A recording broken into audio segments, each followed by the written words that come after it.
Meus irmãos, vamos abrir nossas Bíblias em Efésios, capítulo 1, a partir do verso 1, introdução do apóstolo Paulo a esse documento tão festejado pela cristandade. O grande apóstolo aos gentios nos diz assim, Efésios capítulo 1, verso 1. Paulo, apóstolo de Cristo Jesus, por vontade de Deus, aos santos que vivem em Éfeso e fiéis em Cristo Jesus. Graça a vós outros e paz, da parte de Deus, nosso Pai, e do Senhor Jesus Cristo. Amém? Deus propõe a sua palavra ao nosso coração. Meus irmãos, vamos orar um pouco mais, em nome de Jesus. Senhor, nós amamos ao Senhor e nós agradecemos pela benesse de podermos subir até esse local público de adoração, onde nós temos toda a liberdade para louvarmos e bendizermos o Teu nome. Meu Deus, sê misericordioso para conosco e nos oferece, ó Pai, as ferramentas que nós precisamos para compreender esse texto tão precioso. A carta do apóstolo Paulo à comunidade de Éfeso é um dos documentos mais importantes para nós compreendermos a mente desse homem que foi tão poderosamente utilizado pelo Senhor.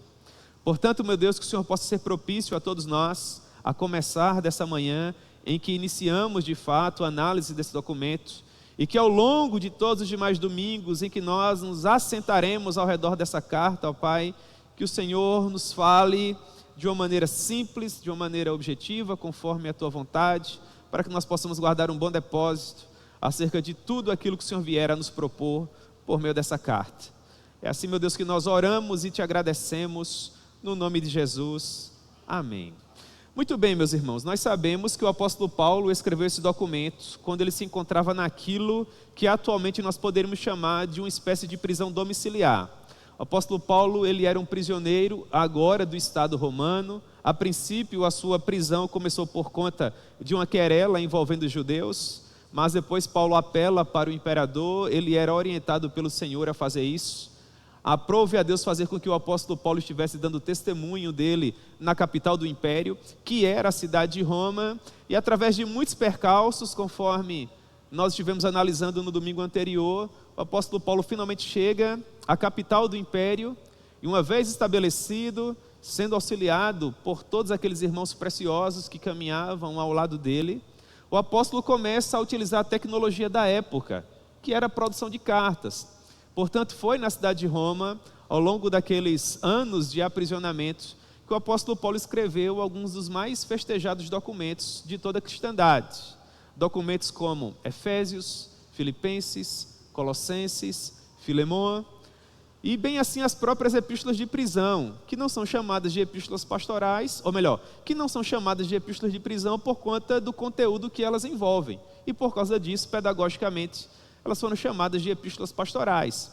Mas tanto 1 Timóteo como Tito também foram escritas da cidade de Roma, e bem assim 2 Timóteo, só que 2 Timóteo não foi escrita a partir de uma prisão domiciliar, 2 Timóteo foi escrita a partir de uma masmorra romana. Foi o último documento escrito pelo apóstolo Paulo, e é um dos documentos, na minha maneira de ver, mais importantes para nós analisarmos o apóstolo Paulo mais maduro, o apóstolo Paulo caminhando para o final da sua jornada sobre a face da terra, e ali nós temos o vislumbre de um coração profundamente apaixonado pelo Senhor, um coração profundamente envolvido com a obra missionária, que tem muito a nos ensinar.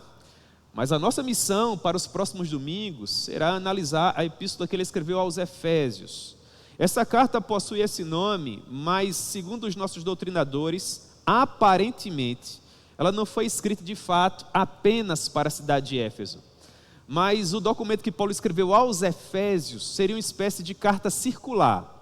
Nós poderíamos chamá-la de uma epístola geral, por exemplo. Essa ideia de catolicidade, uma carta que não estaria restrita a uma única comunidade, mas que seria enviada a todas as igrejas plantadas pelo apóstolo Paulo, e bem assim pelos demais missionários daquela segunda metade do primeiro século, em toda aquela região da província romana da Ásia Menor. Portanto, entenda a cidade de Éfeso como uma espécie de igreja matriz, como uma espécie de catedral, e essa igreja importante, ela teria inúmeras paróquias, ela teria inúmeras congregações que seriam satélites, que estariam de alguma forma ligadas a ela por conta da sua importância teológica, por conta da liderança que estava na cidade de Éfeso. Éfeso não apenas era a principal cidade da Ásia Menor. Para muitos doutrinadores, a cidade era considerada a princesinha da Ásia. Mas no que diz respeito ao próprio cristianismo em seus primórdios, Éfeso se tornou uma cidade muito importante.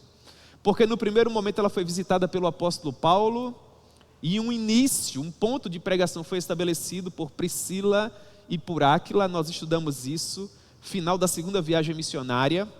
Depois, já na terceira viagem missionária, o apóstolo Paulo se estabelece em Éfeso, e ele funda aquilo que nós podemos chamar de uma espécie de seminário primitivo, de modo que a partir de Éfeso, segundo Lucas nos diz em Atos, capítulo 19, versículo 10, toda a região da Ásia ouviu o evangelho. E a partir daí nós temos a proeminência da cidade. Portanto, a cidade ela era importância no contexto social e cultural. Era uma cidade riquíssima, o porto dela era um dos portos mais visitados da região. O rio Caister, que banhava aquela cidade, era um dos rios mais importantes para o escoamento de mercadorias. No que diz respeito ao Ocidente e o Oriente, ela era tão importante como a cidade de Troade, por exemplo, no que diz respeito a essa expansão comercial. Ela também era afamada pelo grande templo de Diana, considerada a deusa pagã dos Efésios, que movimentava muito dinheiro a partir da venda dos nichos, das estatuetas, dos livros de magia. Enfim, a cidade de Éfeso, do ponto de vista social, econômico, cultural, era gigantesca. E estrategicamente falando, Paulo funda ali um seminário, porque ele entendia que o fluxo de pessoas, peregrinos pagãos, viajantes, marinheiros mercantes, sacerdotes de cultos pagãos, o número de pessoas que circulavam na cidade era gigantesco. Fundar um centro acadêmico ali era de fundamental importância, porque todo aquele peregrino que ouvisse o genuíno evangelho e compreendesse a mensagem da cruz a partir de Éfeso, naturalmente espalharia a mensagem do Senhor Jesus para toda a Ásia. E segundo os nossos doutrinadores, foi dessa maneira que, por exemplo, surgiu a comunidade de Colosso, não é? Quando o apóstolo Paulo nem bem colocou os pés ali pessoalmente, uma comunidade ligada ao ministério dele foi fundada. E muito provavelmente a cidade de Laodiceia, cidade de Herápolis, que ficavam no vale do rio Lico, que era outro afluente da Ásia Menor, menor que o rio Eufrates, que banhava a cidade de Éfeso, mas que também era muito importante. Portanto, perceba, a cidade de Éfeso, por conta de tudo que eu mencionei aqui, era uma cidade muito importante. De modo que se Paulo escrevesse esse documento tão robusto, do ponto de vista teológico, para essa comunidade, naturalmente todo esse conhecimento se espalharia e as demais cidades seriam norteadas por essa carta.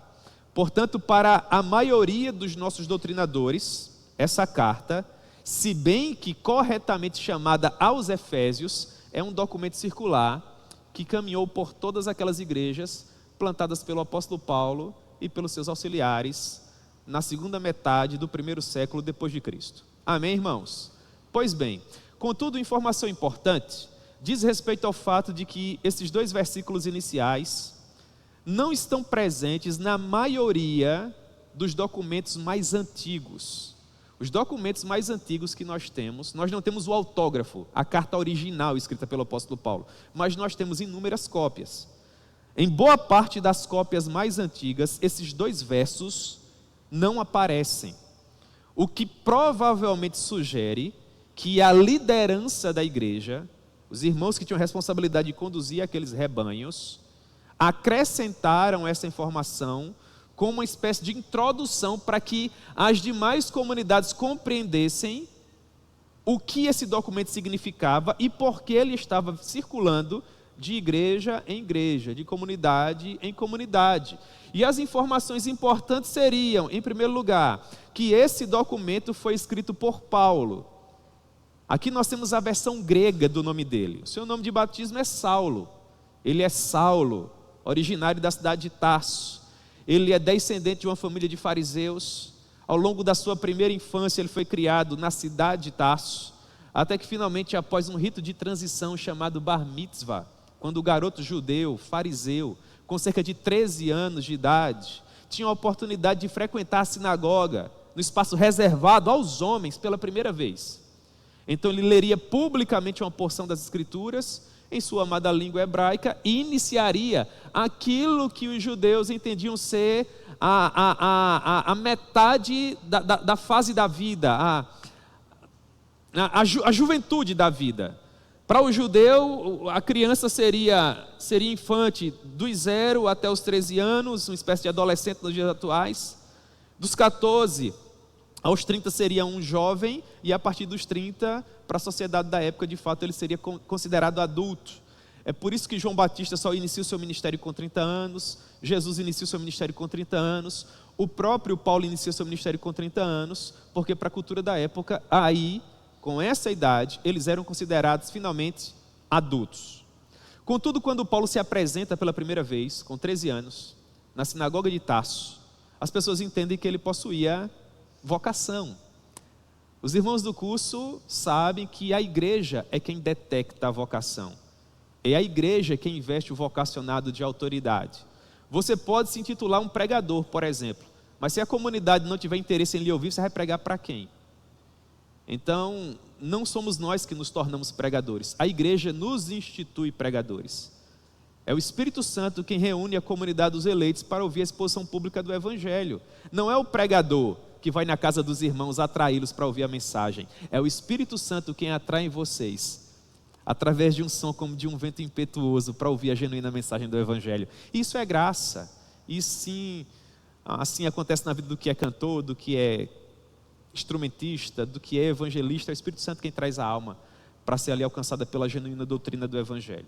Então Paulo vai à cidade de Jerusalém para aperfeiçoar esse talento, retorna com cerca de 25 anos, a partir dos 30 ele finalmente inicia o seu ministério, e na metade da primeira viagem missionária, quando já servo de Deus, quando já enviado para pregar o Evangelho, o nome dele muda, deixa de ser Saulo, passa a ser Paulo, e é dessa maneira que ele assina. Portanto, é esse Paulo que outrora nasceu em Tarso, é esse Paulo criado em uma casa de fariseus, é esse Paulo que foi educado aos pés de Gamaliel, é esse Paulo outrora perseguidor da igreja, mas esse Paulo que teve um encontro com o Senhor Jesus no caminho para Damasco, esse Paulo que passou aqueles 3 anos na Arábia compreendendo o Evangelho, esse Paulo que até esse momento havia escrito Gálatas, 1 aos Tessalonicenses, 2 aos Tessalonicenses, 1 aos Coríntios, 2 aos Coríntios, Romanos, esse Paulo é que agora estava escrevendo aos Efésios. Portanto, quando você olha para esse documento e a primeira palavra que você vê é Paulo, há um peso muito grande aqui. Não é qualquer pessoa que está escrevendo, mas é um apóstolo levantado pelo Senhor Jesus pessoalmente para implementar na terra os valores do seu reino. E como a igreja ouve a voz do seu pastor, no momento em que essa carta chegasse nas demais comunidades satélites à cidade de Éfeso, e eles vissem Paulo, seguramente isso já daria uma grande autoridade ao discurso que viria em seguida. Os irmãos compreendem? Muito bem. Paulo, apóstolo de Cristo Jesus por vontade de Deus. 2 palavras importantes aqui. A primeira delas, a palavra apóstolo. Eu posso ser um apóstolo hoje? Um outro pastor pode ser um apóstolo hoje? A nossa denominação, por exemplo, pode privilegiar um pastor maduro, um pastor experiente, em detrimento dos demais, separando para o apostolado? Isso é possível nos dias atuais? Meus irmãos, preste atenção. Eu vou responder com um sonoro não. Isso não é possível. Por quê? Porque existem características que precisavam ser preenchidas para que um homem pudesse ser considerado um apóstolo de Cristo. Quais seriam? Ele precisava ser chamado pessoalmente pelo Senhor Jesus. Em segundo lugar, ele precisava poder dar testemunho da ressurreição. E esse testemunho não é o nosso testemunho com base na doutrina apostólica. É um testemunho conforme o Evangelho, a Epístola de João, capítulo 1, verso 1. O que os nossos olhos contemplaram e viram, e o que os nossos ouvidos ouviram, o que as nossas mãos tocaram. Acerca disso nós testemunhamos. Nós podemos afirmar isso hoje? Não, nós não podemos, porque nós não somos personagens históricos que viveram a época do Senhor Jesus. Nós somos de tradição apostólica, porque nós estamos sendo norteados pela doutrina dos apóstolos, mas nós não somos apóstolos. Por quê? Terceira característica: esses homens foram levantados por Deus para lançar os fundamentos da igreja. E nesse sentido, eles estão em pé de igualdade com os profetas do Antigo Testamento. Por quê? Porque para lançar os fundamentos da igreja, você precisa ser habilitado por Deus para produzir escritura, para produzir revelação. E nós sabemos, irmãos, que o cânon das escrituras já está o quê? Fechado, não há mais revelação. O que há é iluminação. É um Espírito Santo que nos ilumina para compreender o que já foi revelado. E tudo que nós precisamos para salvar as nossas almas eternas e para nutri-las até o dia do retorno glorioso do Senhor Jesus, nós encontramos aonde? Na palavra, que não se torna e tampouco contém a palavra de Deus em porções, não. Nós encontramos na palavra que é a palavra de Deus. Qual seria a próxima característica? Esses homens foram dotados pelo Espírito Santo para realizar sinais e prodígios extraordinários.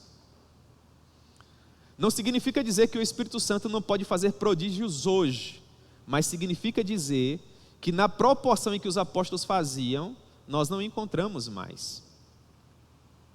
Esses homens também concediam o Espírito Santo no momento em que eles colocavam as mãos sobre as pessoas. Nós, inclusive, estivemos lendo isso na aula passada, não foi? Quando a gente viu Atos capítulo 19, Atos capítulo 8. Textos que provam, né, isso aí. E finalmente eles foram levantados por Deus pessoalmente para liderar a sua igreja. Então, por estas características, nós percebemos que é impossível, do ponto de vista bíblico, nós termos novos apóstolos nos dias atuais. Contudo, quando você pensa na etimologia da palavra, o que a palavra a grosso modo significa, então nós podemos, quem sabe, não endossar o apostolado desses homens, mas procurar compreender que eles fizeram uma espécie de exegese equivocada. Porque, em termos de etimologia, a palavra apóstolo pode significar, por exemplo, mensageiro. Então, se você quer dizer que uma pessoa é um mensageiro de Cristo, você pode, nesse contexto, chamá-lo de apóstolo. Mas por conta da confusão que isso pode causar, se é de chamar mensageiro ou apóstolo, seria mais aconselhável chamar o quê? Mensageiro. E uma outra tradução para a palavra apóstolo seria a palavra missionário. Por exemplo, na minha maneira de ver, é como missionário que Paulo se refere a Barnabé. Quando, por exemplo, Lucas está escrevendo Atos capítulo 14 e diz assim: Barnabé e Paulo, apóstolos de Cristo. Nesse contexto, claramente, eles estão sendo missionados como missionários, porque estão, por óbvio, em uma viagem missionária. Mas hoje, por conta da dificuldade com o termo, se há um missionário, eu sugiro a você que ao invés de chamá-lo apóstolo, querem dizer que ele é um missionário, para não causar dúvidas nas mentes dos irmãos, que você o chame de missionário. Os irmãos compreendem? Então há duas traduções, mensageiro, missionário, e a terceira tradução seria o apóstolo de fato. Esse apóstolo que foi chamado pessoalmente por Cristo, para dar testemunho da ressurreição, para lançar os fundamentos da igreja, para produzir escritura, para realizar sinais e prodígios extraordinários, para conceder o Espírito Santo com a imposição das mãos, para liderar a igreja de Jerusalém. Nesse sentido estrito, o Senhor Jesus escolheu os 12, Judas o traiu, perdeu a vida, perdeu o ministério, mas quando ele foi substituído, nós não acrescentamos um 13º apóstolo. O Matias, ele tomou o lugar que outrora era do Judas, e nós permanecemos com 12 apóstolos. Atos capítulo 1, claríssimo. Mas além desses 12 que foram chamados inicialmente, nós temos um outro apóstolo. Esse, segundo ele próprio, com a mesma autoridade, com o mesmo ministério, tal qual qualquer dos anteriores, mas que pelo fato de ser chamado pouco depois, se sentia como que um nascido fora do tempo. Era tão apaixonado pelo ministério que havia recebido que não se achava digno dele. Os irmãos do curso sabem o que isso significa, não é? Testemunho do Espírito Santo, pressão interior, sentimento de indignidade. Pois é, está presente nas Escrituras. Mas quando ele vai escrever uma carta ao seu principal discípulo Timóteo, 1 Timóteo capítulo 1, verso 1, o apóstolo Paulo, irmãos, diz algo que fala muito ao meu coração e que fala muito a respeito do seu próprio coração quando ele diz, 1 Timóteo capítulo 1, verso 12, eu vou ler para vocês. Sou grato para com aquele que me fortaleceu, Cristo Jesus, nosso Senhor, que me considerou fiel, designando-me para o ministério. Irmãos, como é bonito, não é? Eu sou grato para com aquele que encheu a minha vida de poder. É o mesmo dunamis que ele está usando aqui, por exemplo, para Atos capítulo 1, verso 8. Mas recebereis poder. Sou grato para com aquele que me fortaleceu, Cristo Jesus, nosso Senhor, que me considerou fiel. Digno. Nós falamos sobre isso na última sexta-feira, não é? De como infelizmente as pessoas estão perdendo a ideia da dignidade do ministério, né?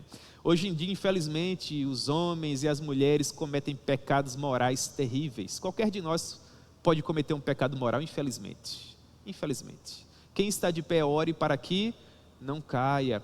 Mas parte o coração quando essas pessoas que outrora exerciam tanta autoridade caem, e é como que se nada tivesse acontecido, irmãos.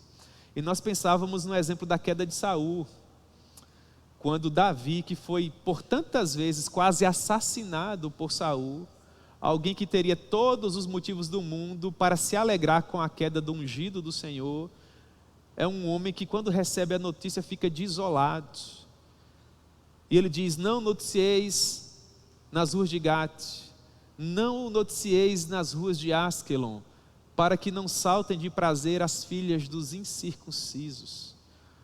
Vós, Monte Gilboa, que orvalho nem chuva nunca mais caiam sobre vós, porque aí foi arrojado a espada de Saul e o escudo de Jonatas, como que se eles não fossem servos do Senhor. E ele disse para as filhas de Jerusalém que pranteassem e chorassem a perca de Saul, porque era Saul quem as vestia de púrpura e escarlate. O calor da batalha nunca voltou vazia a espada de Saul, nem o arco de Jonatas, mas eles foram feridos no campo de batalha e Davi estava desolado.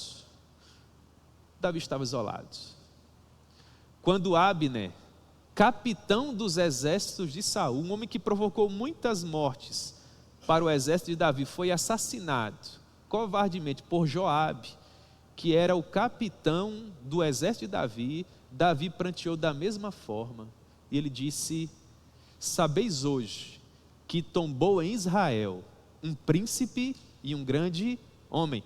Nós não deveríamos, irmãos, nos alegrar ou receber de qualquer forma a notícia de que um grande homem de Deus infelizmente fraquejou e caiu, ou que uma mulher que era uma ferramenta nas mãos do Senhor cometeu um grave pecado moral e ficou pelo caminho, porque isso deveria nos desolar, nos deveria fazer chorar, porque o pastor Hernandes Dias Lopes diz algo que agrega muito ao que eu estou querendo dizer para os irmãos aqui. O pecado de um líder, irmãos, não é um pecado comum. Não há diferença entre pecado e pecado. Pecado é esse mal sem par. Contudo, quando um líder peca, ele peca contra tudo aquilo que ele representa. E o caos que ele causa na vida das pessoas que o possuíam como um referencial é sem precedentes. Portanto, que Deus guarde o nosso coração, para que algo tão terrível assim jamais aconteça. Jamais aconteça. Porque há muita dignidade no ministério, como Paulo diz, e essa é a própria palavra que ele usa, designando-me, dando-me dignidade, distinguindo-me para o ministério. A mim que no outro tempo era um blasfemo, perseguidor, insolente, mas obtive misericórdia, porque o meu Deus sabe que eu fiz na ignorância, eu fiz na incredulidade. Transbordou, porém, a graça de nosso Senhor com a fé e o amor que há em Cristo Jesus. Portanto, fiel é esta palavra e digna de toda aceitação, que Cristo Jesus veio ao mundo para salvar pecadores, e eu sou o principal. Como é bonito, né, irmãos? Se Deus fez na vida desse homem, insolente, blasfemo, perseguidor, Deus pode fazer na minha vida, Deus pode fazer na sua vida. E eu quero dizer para você que não há dignidade maior, não há honra maior do que ser separado por Deus para implementar na terra os valores do seu reino. Eu queria ter 1000 outras vidas para em cada uma delas ser um pregador do evangelho, irmãos. Não tem a ver com ser o melhor, não tem a ver com ser o mais conhecido, mas tem a ver com compreender aquilo que você recebeu. Que honra, que honra. Certa vez chegaram para o Martin Lloyd Jones e perguntavam, já lá pelas tantas, quando ele já era um homem muito maduro, o que ele achava de ter aberto mão de ser um médico para se tornar um pastor, um pregador do evangelho. E ele respondeu assim: na verdade, eu não abri mão de nada, porque eu considero como a maior honra que um homem pode receber o fato de ter sido chamado por Deus para pregar as insondáveis riquezas do evangelho de Cristo Jesus. E ele dizia: todos os dons são dons espetaculares, todos eles são preciosos e possuem a sua devida função. O pé não pode dizer para a cabeça, ou para o braço, ou para a mão, que não precisa dela. Mas para mim, palavras do Lloyd Jones, pregar o evangelho de Jesus Cristo é a plataforma superior. Então, meu irmão, não sei qual dom você recebeu, não sei para o que você foi chamado, você pode entender que isso que Deus colocou no seu coração é a sua plataforma superior. Mas o Lloyd Jones olhava para a exposição pública das Escrituras e ele entendia que aquilo era tudo que há, para a glória de Deus. Para a glória de Deus. Então esse é o apóstolo Paulo, um apóstolo de Cristo Jesus, chamado por vontade de Deus. O termo que Paulo usa, o termo teleios, no caso aqui está declinado, nós temos telema, mas aponta para a vontade soberana de Deus, para um projeto de Deus que precisa concretizar-se no tempo, no espaço e na história. É a mesma palavra que, por exemplo, nós encontramos no Evangelho de Mateus, quando ele diz assim: e será pregado este Evangelho do reino por todo o mundo, para testemunho a todas as nações, então virá o fim. A palavra fim aqui não é escatos, seria uma palavra muito comum para aquilo que acontecerá no final. A raiz da palavra é escatologia, a doutrina dos últimos dias, a doutrina do fim. Mas a palavra que nós temos no Evangelho de Mateus é a palavra teleios, que aponta para um projeto que precisa ser consumado. O projeto que está progredindo no tempo, um projeto que está progredindo no espaço, um projeto que está trazendo implicações históricas, que já está determinado, mas que ainda não chegou ao fim. Então Paulo está dizendo que é um apóstolo de Cristo por vontade de Deus. Ele está desenvolvendo um ministério que há implicações no tempo, há implicações no espaço, se esgotará no final, a missão chegará ao fim, mas até esse momento ele estava ainda tendo desdobramentos na vida dos irmãos. Esse chamado é um chamado, irmãos, que nos acomete a todos. Não no sentido de ser chamado para ser um apóstolo como Paulo. Já expliquei para vocês que isso foi designado apenas para os 12 e para ele. Mas para aquilo que você nasceu para fazer, esses desdobramentos estão acontecendo a todo tempo. Você não exerce o dom que recebeu para implementar na terra os valores do reino de Deus apenas quando está funcionando na igreja. Você está exercendo a todo o tempo. Não há uma divisão entre sagrado e profano. Tudo que você faz para a glória de Deus. E você só pode fazer através das ferramentas que Ele tem oferecido a você. É nesse momento que você tem que parar e calcular se aquilo que Deus te deu, de fato, está sendo usado para a maior glória dEle ou para a sua promoção pessoal, por exemplo. Porque quando você está trabalhando na sua fábrica, você não trabalha através da técnica que você aprendeu no curso que te introduziu aquela máquina. Você trabalha através da graça de Deus, que te concedeu sabedoria para aprender aquilo ali e poder executar. Não é porque você frequentou o curso que você consegue executar, é porque Deus é gracioso. Não é porque você trabalhou 30 dias que você vai colocar o cartão naquela máquina e receber o seu ordenado. É porque Deus é misericordioso. Ou você acha que você é a pessoa mais qualificada para trabalhar naquele setor? Deus está sendo generoso, meu irmão. Tem muita gente mais preparada. Por que é que eu estou dando essa aula hoje? É porque eu sou mais preparado? É porque Deus é o quê? Gracioso, generoso, bondoso. Ó, irmãos, tem 7.000 muito mais preparados que eu, muito mais apaixonados pelo Senhor Jesus. Tudo é graça. Tudo é graça, irmãos. Tudo é graça.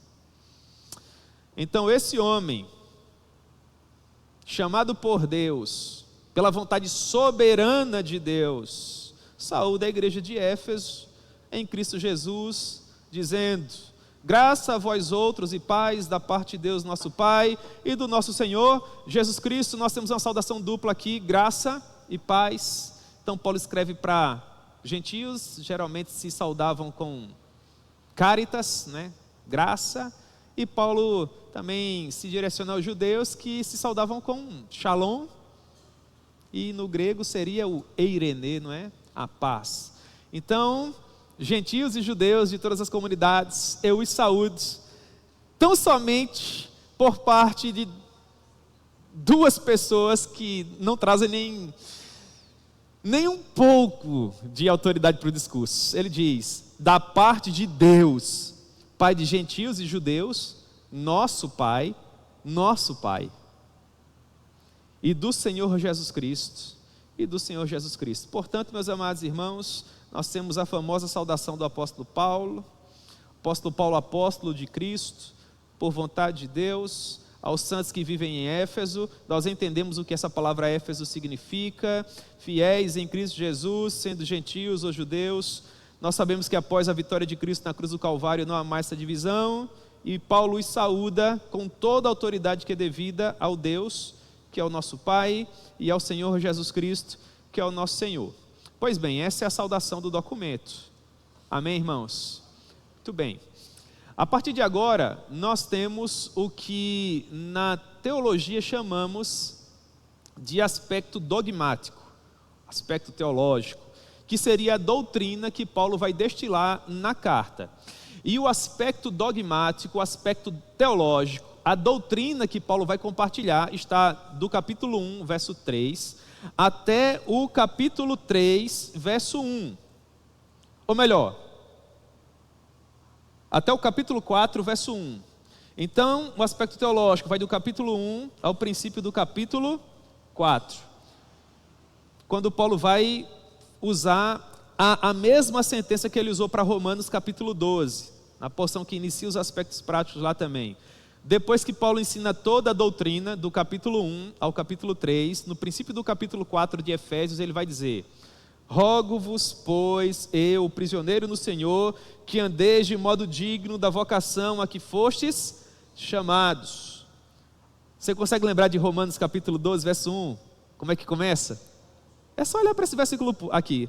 Rogo-vos, pois, pela compaixão de Deus, que apresenteis os vossos corpos por sacrifício vivo, santo e agradável a Deus, que é o vosso culto racional. E não vos conformeis com este século, mas transformai-vos pela renovação do vosso entendimento. Depois de todo aspecto teológico, Paulo implora. A palavra parakalon, que ele usa para esse rogar, aponta para alguém que está de joelhos, implorando para que as pessoas obedeçam aquilo que foi ensinado. Como Efésios é um documento profundamente eclesiológico, Efésios é um documento escrito para vocacionados. É em Efésios que nós temos os tão festejados dons ministeriais de serviço. Evangelistas, apóstolos, profetas, pastores, mestres e todos os demais, né? Que Paulo vai dizer no capítulo 4, verso 1, que nós devemos andar de modo digno de quê? Da nossa vocação. De modo digno da vossa vocação. O verdadeiro vocacionado, ele caminha sobre 3 pilares. O pilar da relevância. Se ele for irrelevante, ele não tem condições de contribuir com absolutamente nada. Relevância, irmãos, é muito importante. O segundo pilar, depois da relevância, reverência. Ele tem que saber de onde ele saiu, o que foi feito por ele e para onde ele vai. Ele tem que saber quem ele está servindo, né? E o exemplo clássico do pilar da reverência é Moisés como tipo de Cristo fazendo intercessão do povo no Monte Sinai. Que texto poderoso, não é?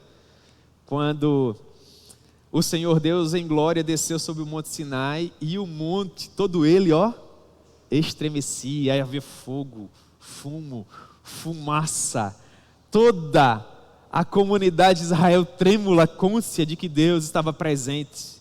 Então Moisés falava e Deus respondia como, irmãos? No trovão. Você consegue imaginar essa cena? Meu Deus, já imaginou? Então as pessoas precisam olhar para a plataforma que dá base ao nosso chamado e perceber que nós entendemos toda essa reverência, toda essa santidade, que de fato é essa presença santa em nossa vida. Relevância, reverência. E o terceiro deles, zelo. Zelo. O texto clássico é a entrada do Senhor Jesus no templo, quando ele expulsa os cambistas, vira aquelas mesas, se cumpre ali o Salmo 69, verso 9. As afrontas daqueles que te injuriavam caíam sobre mim, e o zelo por tua casa me consumiu. Há pessoas que ouvem todo tipo de sandice contra o Senhor Jesus, contra a igreja. Heresias são disseminadas de toda forma, eles não conseguem sentir absolutamente nada. Quando você ama o que você faz, quando você tem zelo por isso, é impossível você não se levantar para pregar o genuíno evangelho do Senhor Jesus e para tentar dissuadir as pessoas desse erro terrível. Tá bom, irmãos? Muito bem. Vamos iniciar esses aspectos teológicos aqui, que a pouquinho a gente termina. Tá bom? Vamos lá? Diz assim o texto, versos 3 e 4. Bendito Deus e Pai de nosso Senhor Jesus Cristo, que nos tem abençoado com toda sorte de bênção espiritual nas regiões celestiais em Cristo, assim como nos escolheu nele, antes da fundação do mundo, para sermos santos e irrepreensíveis perante ele. E em amor nos predestinou para ele, para a adoção de filhos, por meio do Senhor Jesus Cristo, segundo o beneplácito da sua vontade. Eu li até o 5 para não ficar incompleto aqui, mas eu quero ver com vocês apenas esses 2 versos, e aí eu creio que já está bom por hoje, né, irmãos? Já está bom. Vamos lá, diz assim: bendito Deus e Pai de nosso Senhor Jesus Cristo. Quando Paulo diz bendito, a palavra que ele usa aponta para tudo aquilo que sai dos nossos lábios. Olha que coisa bonita. É como se Paulo estivesse dizendo que esse termo, a palavra eulogia, apontasse para o fato de que uma única vida não é suficiente para tributar a Deus toda a glória que Ele merece. Imagine se nós só bendisséssemos a Deus no momento de um culto como esse. Paulo diz, pelo contrário, Ele é digno de tudo aquilo que sai dos nossos lábios. Quem aqui teve a oportunidade de conviver com o saudoso pastor Russell Shedd, lembra que ele falava muito pouco, mas muito pouco. Sabe por quê? Porque ele levava isso ao pé da letra. Ele fazia uma ponte entre essa palavra eulogia, que aparece em Efésios capítulo 1, versículo 3, com o texto do Evangelho que diz que Deus cobrará de nós toda palavra frívola que sai dos nossos lábios. E nós fazemos a exegese equivocada que Deus está fazendo menção a palavrão e está escrevendo para crente. Crente não pragueja, não xinga palavrão, só se for um acidente, que é pecado. Palavra frívola aqui é tudo aquilo que não contribui para a glória de quem? De Deus, e Ele vai cobrar isso de nós. Portanto, o Dr. Shedd, um homem muito piedoso e um excelente teólogo, preferia falar muito pouco, né? Ele queria amontoar brasas vivas sobre a sua cabeça para a glória de Deus. Portanto, Paulo diz que digno de tudo que sai dos nossos lábios, e a ideia aqui é louvor de fato, é o Deus e Pai de nosso Senhor Jesus Cristo. Perceba, Paulo não está dizendo que é qualquer Deus, dentro de um panteão pagão, que pode ser louvado dessa maneira. Pelo contrário, ele está dizendo especificamente que esse Deus é o Pai de nosso Senhor Jesus Cristo. Ou seja, Paulo não apenas está afirmando que só há um único e verdadeiro Deus, mas ele está deixando claro que Jesus Cristo é em todas as coisas semelhante ao Pai.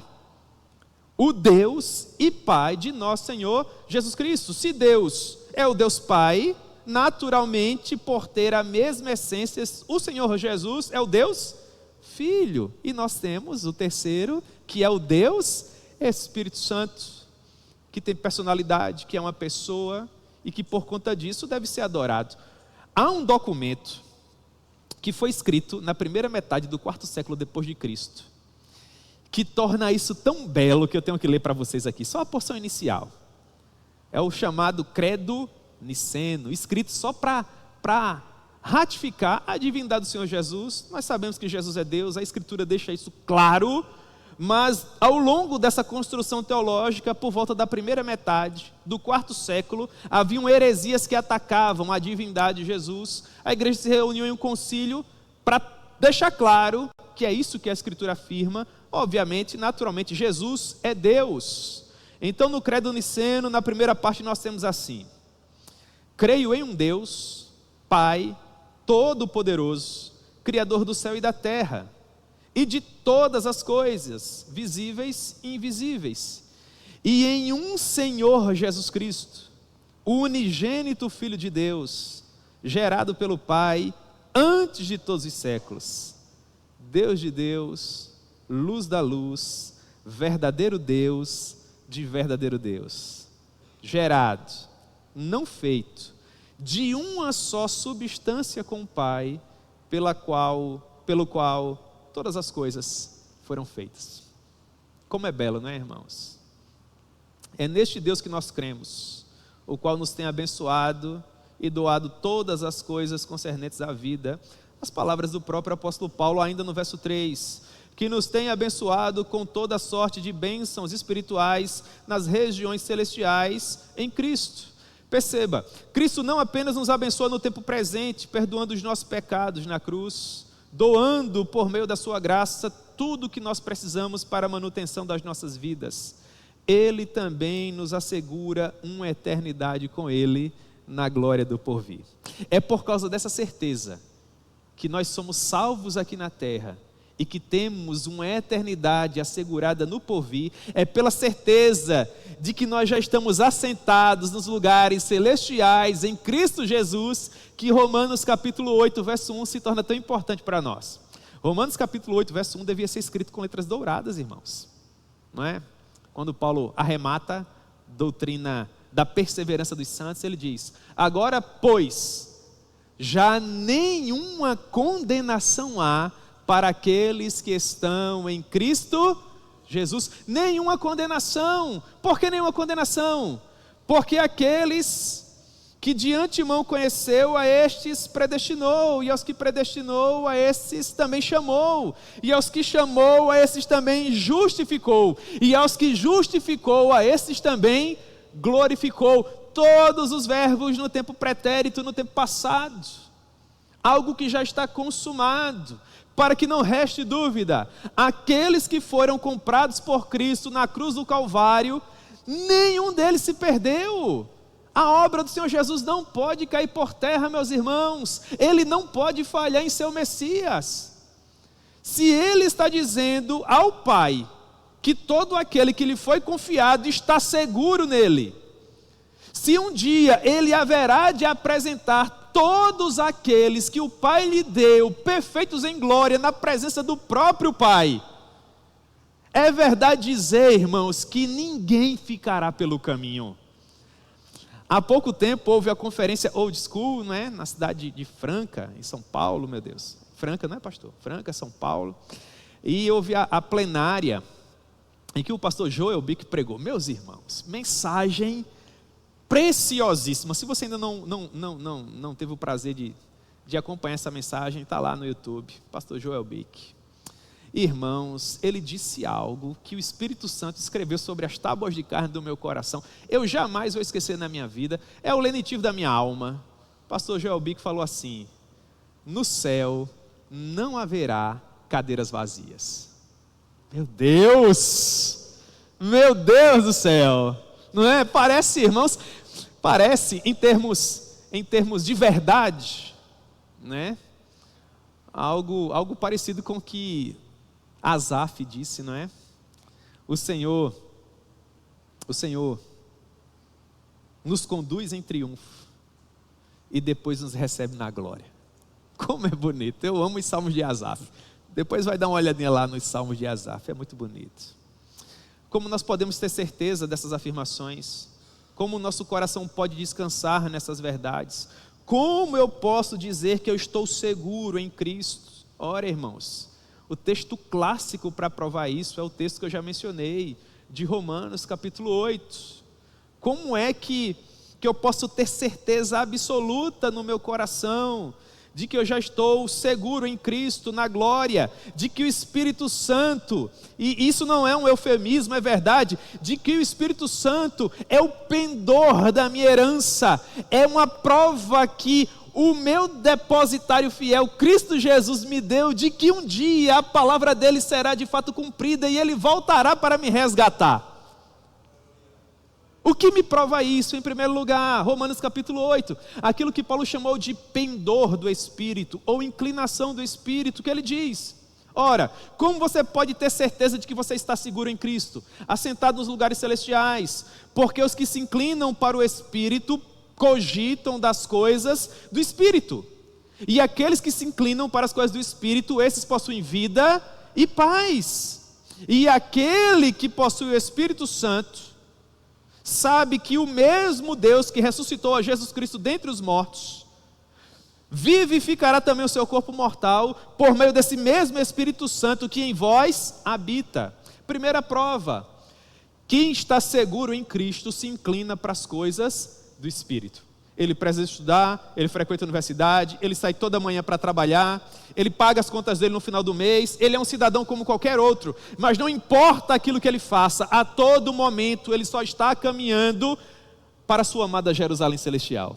Não importa o que ele faz, ele não é um crente Raimundo, ele se inclina para as coisas do Espírito e o pecado é um acidente na vida dele. A segunda prova, ainda em Romanos capítulo 8, tem a ver com o fato de que nós somos filhos, porque temos o Espírito e nos inclinamos para as coisas do Espírito, mas somos também herdeiros. Paulo diz: pois todos os que são guiados pelo Espírito de Deus são filhos de Deus. Ora, se somos filhos, somos também herdeiros. Herdeiros de Deus e co-herdeiros com Cristo. Porque se com Ele sofremos, eu amo essa conclusão do verso 14. Porque se eu perguntasse para qualquer eleito aqui: meu irmão, você sofre? Há um ser humano só que não sofra? Então Paulo pergunta: se sofremos? E a gente responde: sim, é verdade, nós sofremos. Então ele vem com a segunda parte da sentença: então se sofremos, seremos também glorificados. Deus não pode dar uma parte sem dar a outra. Ele deu o sofrimento, Filipenses 1:29, então diga: bendito sofrimento. Será transformado em glória. É o terceiro ponto, é a terceira afirmação. As lutas do tempo presente não podem ser comparadas com a glória a ser revelada no final. Terceira prova de que estamos seguros em Cristo. Quarta prova, a intercessão do Espírito. Você sente essa intercessão no seu coração, meu irmão? É impressionante, situações acontecem e o Deus Espírito Santo está lá guiando, protegendo, direcionando. Também o Espírito semelhantemente nos assiste em nossa fraqueza, sabendo, portanto, que todas as coisas cooperam para o bem daqueles que amam a Deus, daqueles que são chamados segundo o seu propósito. Quinta prova que nós temos em Romanos capítulo 8, que nós estamos seguros, assentados nos lugares celestiais em Cristo Jesus, é a certeza que o Deus bendito, triuno, nos dá, de que não há nada que possa nos separar do amor de Deus que está em Cristo Jesus. E aqui, irmãos, é poesia, não é? Que beleza! Quem nos separará do amor de Cristo.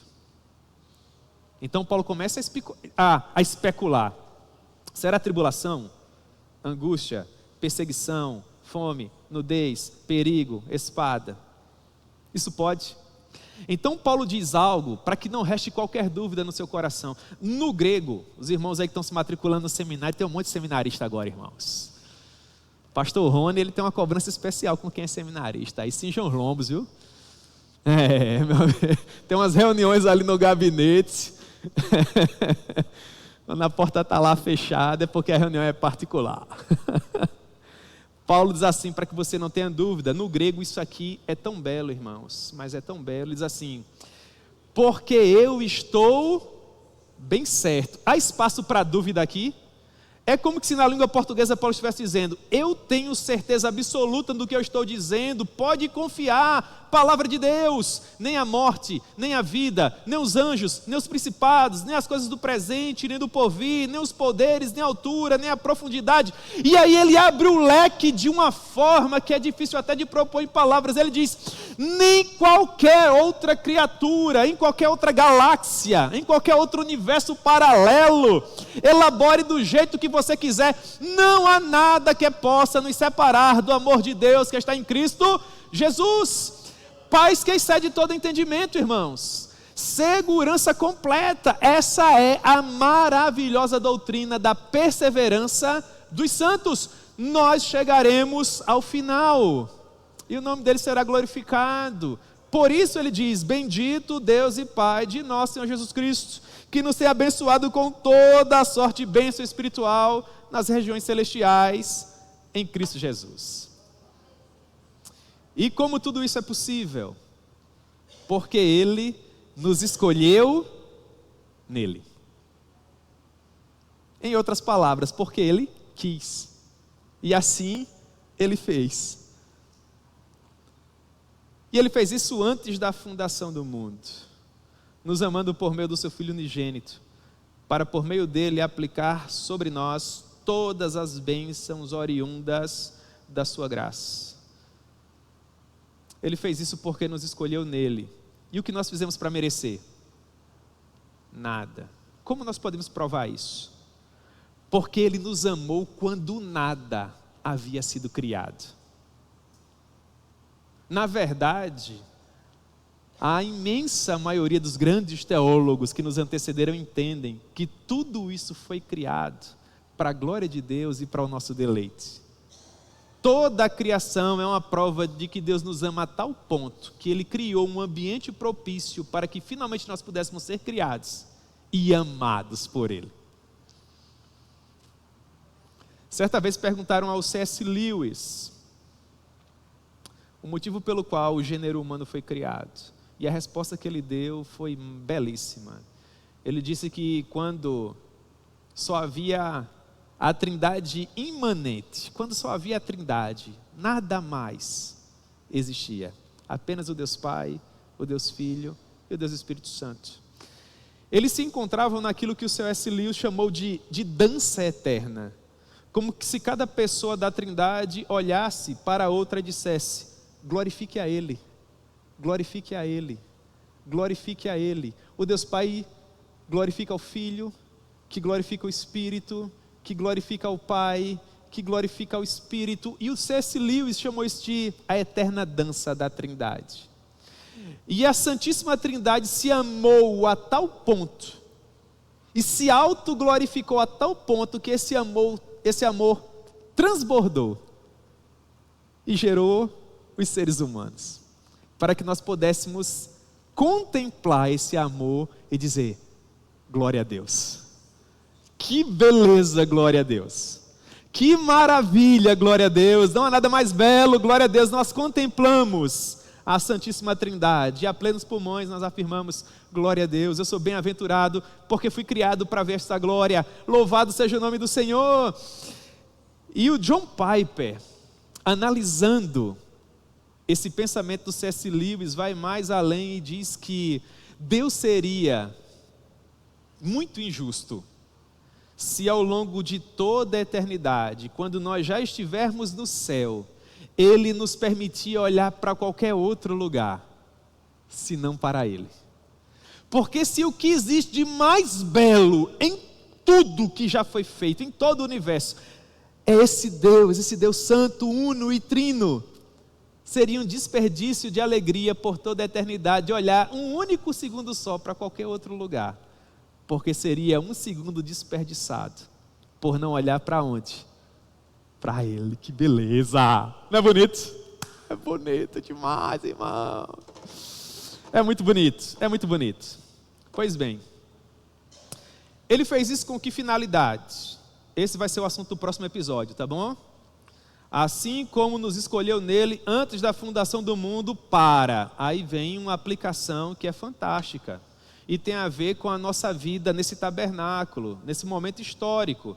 Nós somos as pessoas que compreenderam a mensagem da cruz ensanguentada. Deus nos amou antes da fundação do mundo. Na plenitude dos tempos Ele enviou o seu Filho para morrer em nosso lugar. No momento devido nós nascemos. Nós fomos gerados no ventre das nossas mães, elas nos deram à luz, nós nos tornamos personagens históricos sobre a face da terra, e nós passamos a viver as nossas próprias experiências, e tudo que nós vivemos ao longo da nossa vida foi uma grande conspiração por parte de Deus, que atuou quando nós nem mesmo o conhecíamos ainda por meio do que chamamos de meios de graça. Todos os teus dissabores, os teus sorrisos, as tuas lágrimas, as tuas alegrias, as tuas tristezas, te tornaram a pessoa que você é, te deram as experiências que você viveu, até que finalmente você foi levado pelo Espírito Santo, quando ouviu o genuíno evangelho sendo pregado, até os pés da cruz. E Deus trouxe à lume tudo o que você viveu até aquele momento, e você ponderou que sem Ele você não era absolutamente nada, mas que com Ele havia a possibilidade de você ser tudo. E você abriu mão de tudo mais que o mundo tinha a te oferecer. E conquistou essa joia de grande valor. E a partir de então todo mundo perdeu a beleza. E você agora só contempla o Senhor Jesus, que é a glória principal. Você compreendeu isso? Então agora vem a pergunta. Deus fez tudo isso com que finalidade? Qual a contrapartida? O que Ele espera de você? Aí Paulo diz, ser santo, irrepreensível, e aí segue-se o estudo, amém?